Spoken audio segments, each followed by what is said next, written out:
tous, ravi de vous retrouver pour le 19h à la une ce soir. Depuis près d'un mois, un nouveau protocole sanitaire est entré en vigueur pour les clics du Covid-19. Une prise en charge à domicile sous des conditions bien définies. Nous en ferons le point dans un instant. Le dépistage du Covid-19 se renforce à l'échelle nationale. Une start-up créée par la Fondation Massir lance la production à grande échelle d'un test PCR 100% marocain après avoir obtenu les validations nationales et internationales de son kit diagnostic. Rentrée scolaire, le retour sur les bancs de l'école ne se fera pas comme d'habitude. Un protocole sanitaire rigoureux est déployé dans l'ensemble des établissements. Un circuit minutieusement conçu pour la santé des élèves et des enseignants. Et on commence par ces indicateurs de la situation épidémiologique. 39 nouveaux décès enregistrés ces dernières 24 heures pour 1260 guérisons. Les nouvelles infections s'élèvent à 1750 nouveaux cas. Un autre indicateur très important, celui des cas graves ou critiques, 180 au total, dont 41 patients intubés. Et comme nous l'avions déjà précisé dans une précédente édition, le taux de mortalité au sein des patients intubés est de 80% en moyenne. Le taux de létalité et le nombre de patients en soins intensifs et en réanimation sont les indicateurs à suivre de très près ces jours-ci pour toute analyse de la situation épidémiologique. Mais qu'en est-il des patients asymptomatiques? Eh bien, tout un protocole de traitement est adopté depuis quelques semaines pour la prise en charge de ces patients en isolement à domicile. Reportage à Betadla et Tanger, Anissa Boumadi, Omar Jleidi, Mohamed Leshkar. Cette jeune femme a été testée positive au Covid-19 il y a tout juste quelques jours. Asymptomatique, elle est suivie médicalement à domicile. Prenez régulièrement vos médicaments. Isolez-vous des autres membres de votre famille. Ne craignez rien.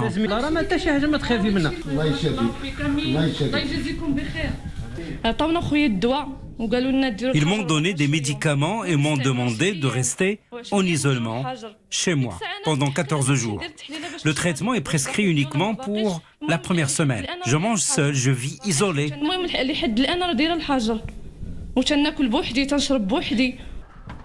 Équipe médicale et autorités rendent visite régulièrement aux patients asymptomatiques en isolement à domicile pour les sensibiliser, prendre de leurs nouvelles.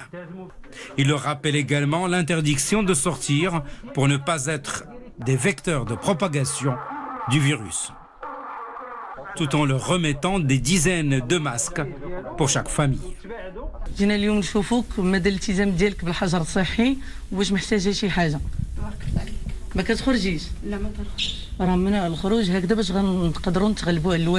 Le suivi médical quotidien de ces patients est assuré par le médecin du centre de santé de proximité. Ils sont contactés tous les jours par téléphone par le médecin du dispensaire dont relève leur domicile, au cas où des symptômes cliniques apparaîtraient ou des complications liées à la prise de médicaments.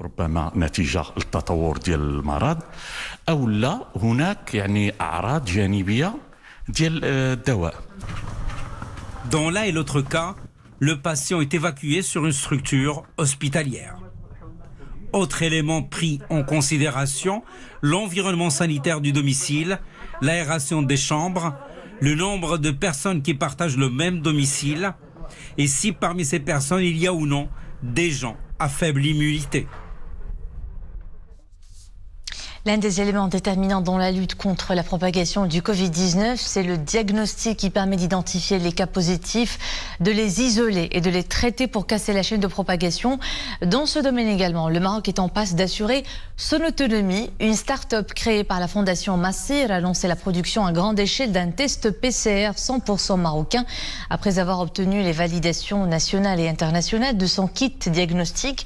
Elle peut produire et commercialiser son kit avec une capacité de production de 1 million de tests de diagnostic par mois. Les développements, Boukr Ben Ghabrit, Iman Slaoui. Voici le kit de diagnostic Covid-19 100% marocain. Conçu et fabriqué par une start-up créée par la Fondation Massir. Après avoir obtenu en mai dernier les validations nationales et internationales, La start-up s'est équipée en matériel et a lancé déjà sa production. Depuis le mois de juin, le défi majeur a été de lancer Moldiag au niveau de la production à grande échelle. Donc Moldiag s'est équipé en matériel, en instrumentation nécessaire à la production à grande échelle, puisqu'aujourd'hui notre capacité elle est d'1 million de tests par mois. Alors, ce qu'il faut signaler également, c'est que le 21 juillet dernier, Moldiag a reçu le certificat d'enregistrement délivré par la DMP, la Direction du médicament et de la pharmacie, qui relève du ministère de la Santé et qui autorise Moldiag à produire et commercialiser ce test. Le kit de diagnostic test a été soumis à une série de processus de validation dans des centres biologiques et virologiques de référence nationale et internationale. Une fois le test mis au point, Macer l'a soumis à une série de processus de validation dans des centres biologiques et virologiques de référence nationale et internationale. Ce même test a été validé par les Forces armées royales, par les laboratoires de la Gendarmerie royale, l'Institut Pasteur de Paris et tout récemment l'Institut Pasteur de Casablanca. Cette innovation nationale va permettre de mettre à disposition des laboratoires marocains un kit de diagnostic à prix compétitif qui permettra d'augmenter la capacité de dépistage indispensable depuis l'augmentation des cas de coronavirus au Maroc. Le kit il est constitué par 3 tubes. Un tube qui détecte des gènes spécifiques pour le SARS-CoV-2. C'est le tube rouge, et un tube qui dont la couleur est verte, et il détecte les gènes spécifiques aussi pour SARS-CoV-2. C'est juste pour augmenter la précision et la confirmation de l'existence de SARS-CoV-2. Et un tube qui est marqué en jaune, qui permet c'est un contrôle interne qui permet de savoir si le processus de la réaction a été bien fait. Nous avons pu obtenir l'autorisation de la direction du médicament et de la pharmacie du ministère de la Santé qui nous permet de mettre ce kit sur le marché marocain. Nous avons effectivement reçu ce mois-ci une commande de 100 000 tests du ministère de la Santé. Nous allons les livrer au cours de ce mois. Le kit de diagnostic permet d'établir un diagnostic entre 2h et 2h30. Il sera mis sur le marché à moitié prix que les kits importés. Chaque kit permet de réaliser une centaine de tests Covid-19. Et nous poursuivons ce volet dédié à l'actualité du Covid-19 par ces campagnes de sensibilisation qui se renforcent et se poursuivent partout à travers le royaume. Le cas sur ces images de la commune territoriale Sidi Dabi dans la province de Stade. Objectif, favoriser la conscientisation et la responsabilisation des citoyens face à l'augmentation continue des contaminations avec le strict respect de l'impératif des gestes barrières, de désinfection, de distanciation physique, du port du masque et des déplacements qui doivent être limités. Et justement, de nouvelles restrictions de déplacement sont décrétées. Les autorités locales de la province de Khnifra ont décidé d'interdire à compter d'après-demain dimanche 6 septembre à midi tout déplacement de et vers les villes de Khnifra et Mrirt en raison de la recrudescence du nombre des cas positifs au coronavirus. Ça y est, la majorité des familles marocaines ont fait leur choix pour leur progéniture. 80% des parents optent pour les cours en présentiel. Un choix cornélien pour cette rentrée scolaire 2020-2021. Lundi prochain, des millions d'élèves retrouvent les bancs de l'école, malgré les chiffres inquiétants de la pandémie. En tout cas, l'heure est aux préparatifs. Vous le voyez sur ces images en provenance de Barchid, où à quelques jours de la reprise, les élèves de l'une des écoles primaires de la ville s'initient au nouveau circuit qu'ils doivent emprunter pour le retour des classes. Un élève par table, des groupes restreints, des gels désinfecteurs mis à la disposition des élèves et marquage au sol pour le respect de la distanciation physique. Et pour en savoir un peu plus sur ce protocole sanitaire et les conduites à suivre, notre équipe s'est déplacée à l'une des écoles privées de Salé. Nisril Hamdawi s'est mise dans la peau d'une élève. Elle a suivi pour nous et pour vous le circuit qui sera désormais fréquenté par les élèves dans leur école. Regardez ce reportage réalisé avec Adna Haras. Ah, les bancs de l'école. Et si on pouvait y retourner encore une fois, à quelques jours de la rentrée ? Une rentrée pas comme les autres, marquée par la pandémie.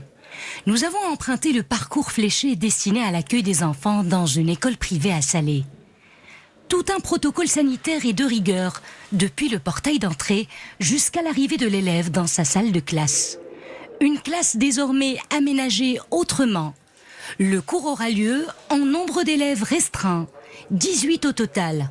Et entre les camarades de la même classe se dresse une paroi en plexiglas pour une séparation optimale. Le cours de français peut commencer. Bonjour chers élèves, bienvenue encore une fois dans votre école. Cette rentrée est vraiment exceptionnelle comme vous l'avez... Les élèves en classe ne seront pas les seuls à le suivre. Ceux qui seront scolarisés à distance y prendront part en temps réel. J'espère que vous aurez bien à suivre avec nous. Nous sommes très confiants et rassurés parce qu'on a pris toutes les mesures nécessaires. Donc on est dans un état d'esprit vraiment positif. Je dis aux parents de ne pas bien sûr se mettre dans la tête que leurs enfants seront en danger. Non, pas du tout. Nous avons eu plusieurs formations déjà. Et puis, on croit vraiment que la communication est le meilleur moyen pour régler tout problème. Donc le premier jour, bien sûr, il faut vraiment être communicatif avec les enfants. Il faut les rassurer, il faut leur montrer ce qu'il ne faut pas faire. Et je suis sûre et certain que ce sont des enfants qui vont tout comprendre. La récréation, ce petit moment de répit très attendu par les élèves, sera maintenu dans cette école en cette période exceptionnelle. Mais seuls les élèves de la même classe pourront en profiter ensemble, dans le strict respect des mesures barrières. Comme vous l'avez constaté, au sein des salles de classe, nous avons érigé des séparations entre les élèves pour veiller au respect de la distanciation physique. Pour cela, les élèves bénéficieront également d'un espace favorable à leur déplacement. Nous leur accordons ce qu'on appelle un moment d'aération, sans pour autant qu'ils risquent de se mélanger avec les élèves des autres classes. Ce qui est important à souligner, c'est que nous n'avons pas lésiné sur les moyens pour permettre une bonne scolarisation sur le même pied d'égalité pour les élèves qui suivront leur scolarité à distance et pour ceux qui seront présents en classe.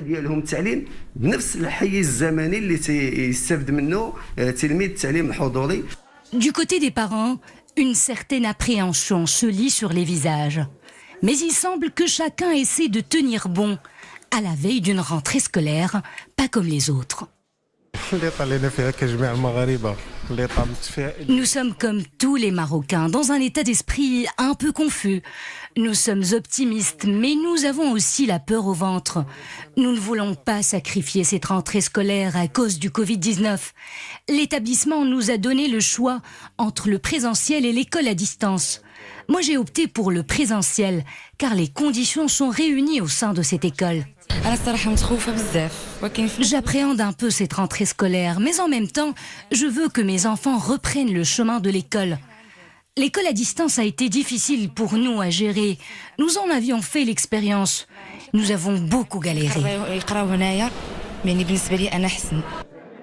À quelques jours de la rentrée scolaire, cet établissement à Salé croit en la possibilité de réussir le retour des élèves sur les bancs de l'école. 60% des parents d'élèves de cette école ont opté pour cette formule. Pour le corps éducatif et administratif, la préparation en amont sera la clé du succès de l'école à distance ou en présentiel. Et le Covid-19 a chamboulé le calendrier des examens à l'université. Les examens de licence fondamentale de la session du printemps ont été retardés.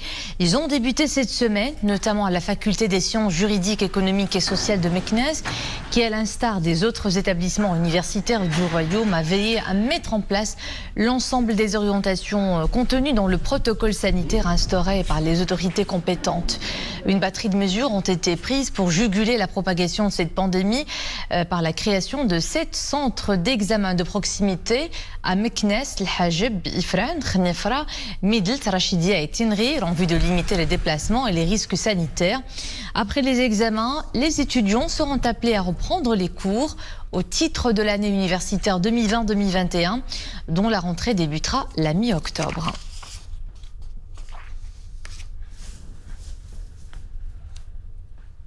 Non loin de Meknès, l'université Sidi Mohamed Ben Abdallah de Fès conforte sa place en tête des universités marocaines pour la 3e fois successive, selon le classement annuel du titre de 2021 du magazine Times.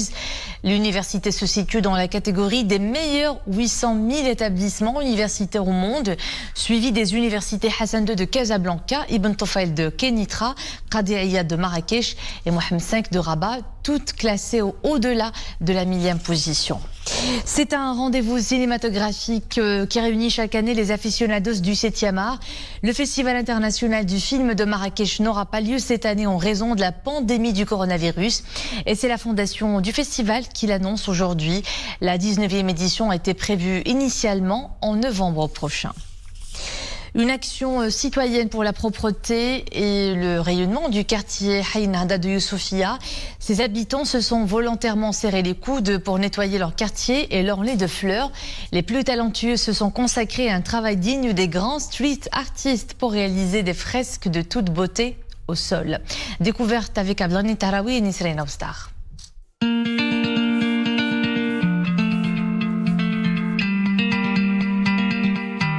C'est un atelier à ciel ouvert où grands et petits mettent la main à la pâte pour embellir. C'est un atelier à ciel ouvert où grands et petits mettent la main à la pâte pour embellir leur quartier.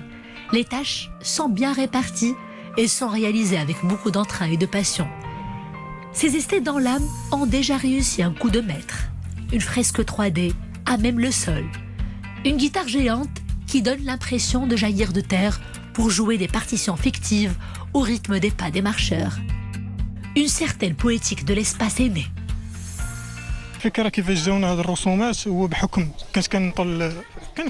Nous avons remarqué que pareilles initiatives fleurissent un peu partout au Maroc en faisant le tour des réseaux sociaux pour s'ériger comme un exemple à suivre.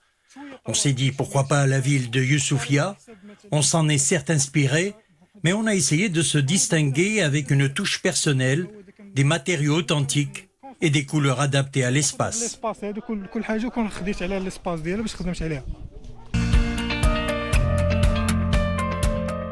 Les enfants profitent déjà du bain de jouvence apporté à leur quartier. Dans quelques jours, ils seront encore plus gâtés.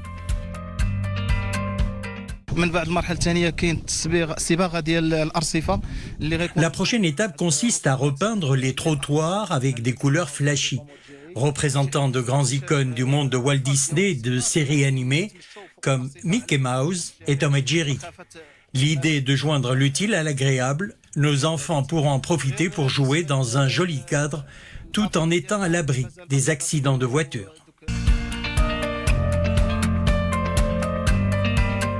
Ces artistes volontaires planchent désormais sur une fresque dont les premiers contours s'annoncent prometteurs. Ils ont choisi un grand aigle, le roi des oiseaux, tout un symbole mythique et historique. Pour cela, ils se livrent à une véritable course contre la montre. Ce qui est certain, c'est que leur temps n'aura pas été perdu. Et c'est ici que nous nous quittons. Merci à vous de nous suivre. Demain, c'est Nisreen Austar qui vous accompagne pour le 19h. Bon week-end, à bientôt.